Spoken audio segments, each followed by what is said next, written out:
जागर झालया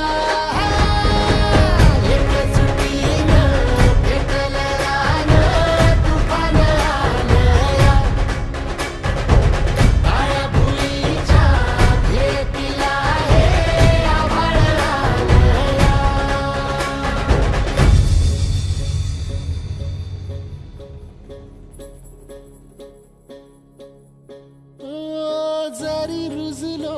उदरात तुझ्या कुशीत तुझ्या घडलो स्वार्थाचे तट बांधत सुट